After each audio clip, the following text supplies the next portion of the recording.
Дүйнөнүн атом энергетика тарыхындагы эң ири кырсык саналган Чернобыль апатына быйыл 32 жыл толду. Аламатты басууга Кыргызстандан эле 3200 аскер катышкан. Дал ошол мун бүгүнкү күнгө дейри ошол кырсыктын кесепетин артынып келүүдө. Биз турган чүйдүн Беловодск айылындагы Коштобой айыл өкмөтүндө могул үйдө ошол Чернобыль каармандары Болот мырза менен Жеңишбек мырза азыр бизди күтүп турат.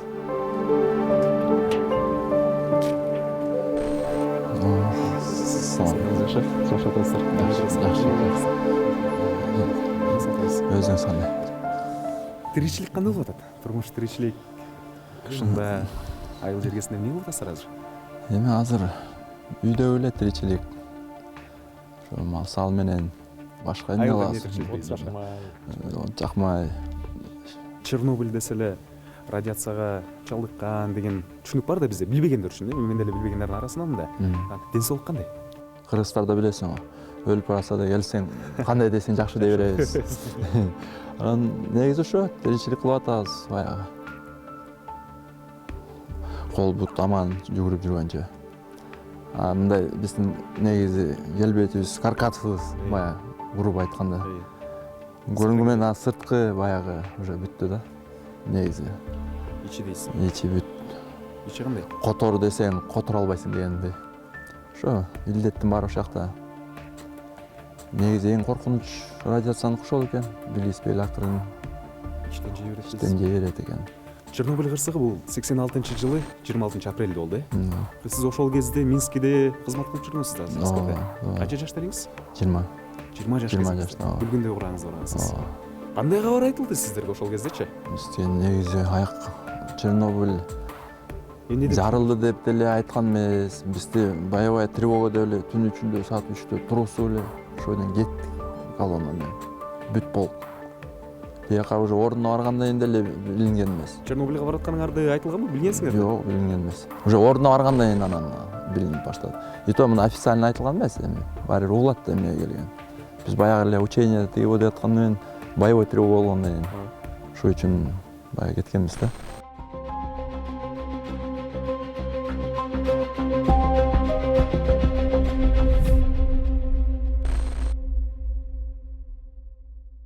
Келгенден кийин ошо Чернобыль ардагери катары, ликвидатор катары кандайдыр бир жеңилдиктер болдубу сизге? Эми жеңилдиктер сразу болгон жок.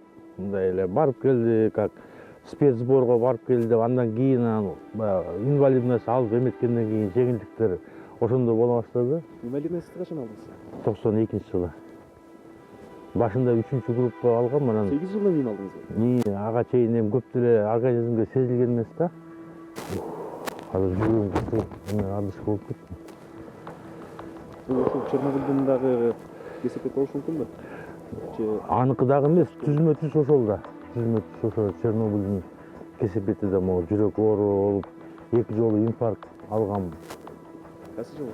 10-жылы, 12-жылы.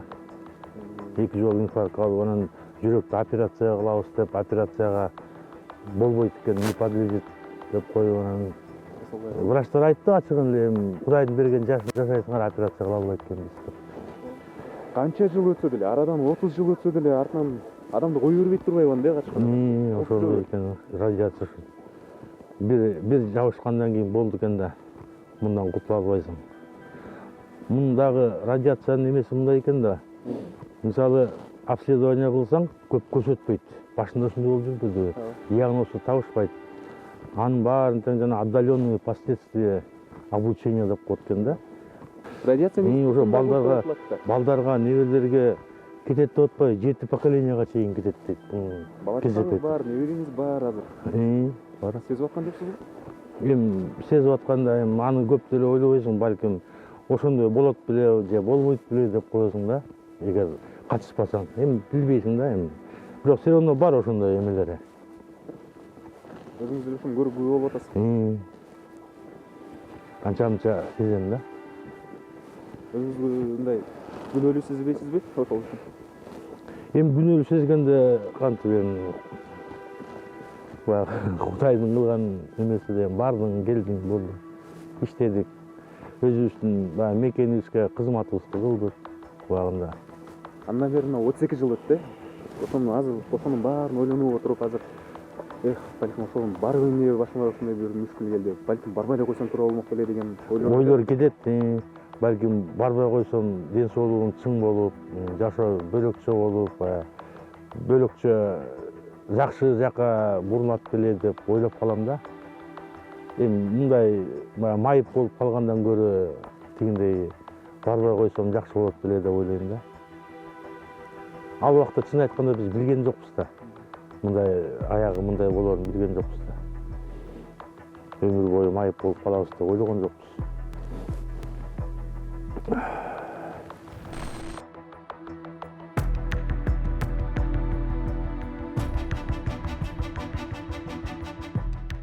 Могу жерде ошо Чернобылга тиешелүү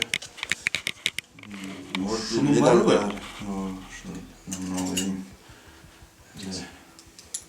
төшүңүзгө таккан ошол жактан жеринен алгансыз да.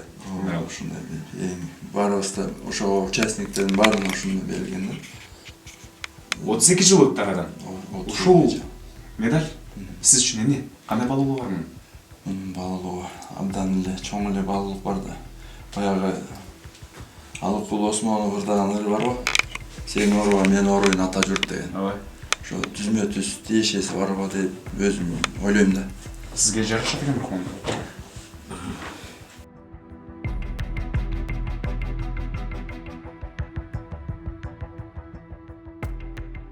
Пугачева келип концерт берип кеткен.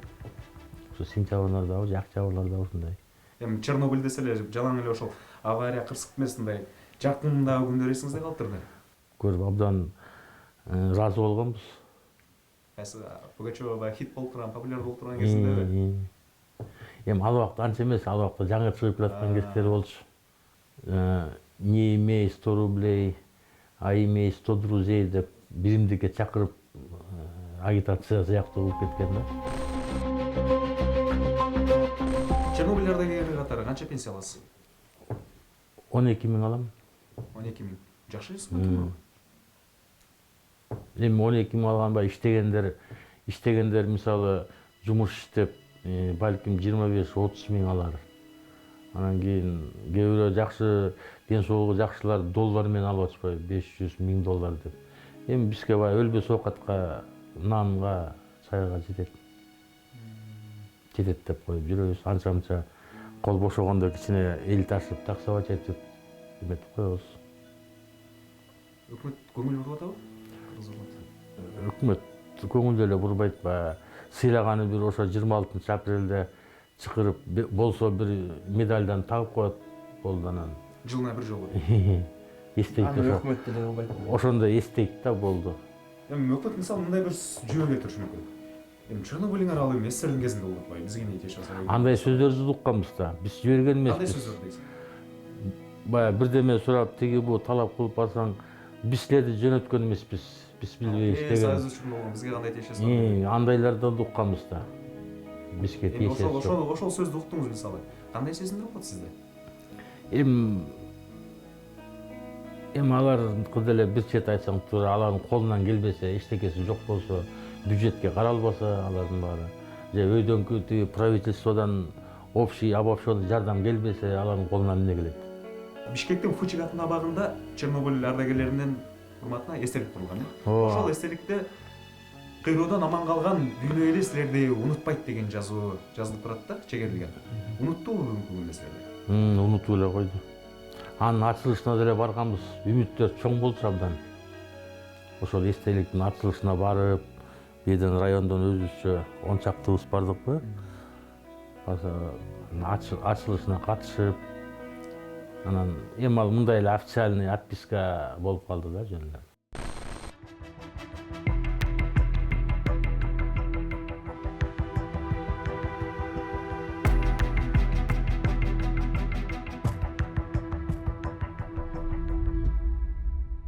Мисалы, биз аскерге барганда присяга алабыз да. Туурабы? Аякта жазылып жүрөт го. Защищать свою родину до последней капли крови, не щадя своей жизни деп. Ошо так аткаранга милдеттүүбүз да. Анан уже үйгө кетип аткан жанакы хранение военной тайны. Вот ошондо бизге айткан, могу жарылган 25 жыл өтөт. ошо өткөнчө эч кимге эчтеке айтпайсың, көргөнүңөр эми унуттуңар деп кол койгонбуз да. Кийин эгерде угулуп калса сурак болмок беле, ким билет. Туурабы? Ушундай бир эмелерге эметип сен жана сурап атканга келгенде тияк эмне болду? Сураган көп болду, бирок айтпайсың да. Жарылды. Даже ошондо Правда деген газет чыкты эле. Килеген газеттер бүт жазылып. Ошо моундай эле жерде жазылып болчу да. Чернобыль на АЭС, на Чернобыльская АЭС болду. Недавно нас постигла беда. Авария на Чернобыльской атомной электростанции. Биринчи жана Горбачев чакырып сурайт да. Какие там последствия, что там деп. Тиги мынтип айтат. Это равносильно на Красной площади разжечь самовар. Вот сколько дыма выходит, какое у него есть последствия. Вот равносильно этому деп. Анан көп убакыт өтпөй жанагы больницалар толуп баштап Москвада. Ушу бир эле больница айылганда жана радиация менен иштеген. Жер площадь бер жагына чейин чыгып кетпирди, батпай. Анан тиги угулат да, угулуп кайта чакырган, баргандан коркуп өзүнө кол салганда. Ошо бирөө, экинчиси болсо жана военный солдаттар жөнөткөн киши. Анын ушу фамилиясын жакшы мындай эмес жери бар менде жазылган. Азыр эсимде жок. Ошол мында чакырып сураш керек да, кандай эмнеге таянып жибердиң деп. Ал да ошо өзүнө кол салган. Ошо жоопкерчилигин качырып, жоопкерчилик эч ким мойнуна алган жок да, чынында. Азыр деле эч ким айтпай атпайбы, кандай болгон ачык. Тура болду, тура эмес. Баасын бере элек да. Шашып кетип эле отчетность беребиз деп эле ушундай кылып койду. Анткени последствия ушун жанагындай болуп атпайбы. Тигил мындай атса келген академик Последствия, ошондой последствияны мындай алар алдын ала билген жок. билген жок. Последствиясын билгенден кийин масштабы. Ойлогон жок да мындай болот. Жана Фукусима жарылбады беле Япония. Кандай алардыкы элин жаңы эле сурадым, өкмөт карадыбы деп. Ошол эске түшүп атат. Фукусима жарылып, 35 кишини даярдап атып, алар бара элек деле Герой Японии деп чыкты туурабы? Ал бара элек болчу, даярданып аткан. Мына ушинтип кишинин рухун көтөрүшүп, баягы бара элек кишини. Биздики барып келгенден кийин мына байке жаңы эле айтып өтүп атат. Барсаң жанагындай уккандан кийин кайта баргың да келбейт. Өзүң окатны өзүң кылайын деп. Анан аны милдет кылыш деле биз милдет кыла албайбыз да негизи. Өкмөт өзү ойлонуп кылса сүйүнүп калат элек. Бизде да унуткан жок деп. Анан баары эле эшик капкалай эле биз намыскөй кишибиз билесиңер. Кыргыз жоош болгондо намыскөй болот. Анан ошол жашоо турмуш. Бирок Чернобыльдын таасири деп атпайсың, таасири аябай эле ойлонуп турат. Канчалык коркунуч. Мына өзгөрттү да аябай. Алдында жаш, 20 жаш. Мына азыр 50-ге келип калдым, 50ден аштым. Андан бери 32 жыл болду. 32 жылдын ичинде абдан эле өзгөртөт да кишини. Ой жүгүрткөн башкача болот. Баарын ойлоносуң, анын баарын айтып бере албайсың. Бирок ичиңден ойлоносуң да бар. Жанатан бери айка айтты, башкача болмок беле, аны да изилдейсиң.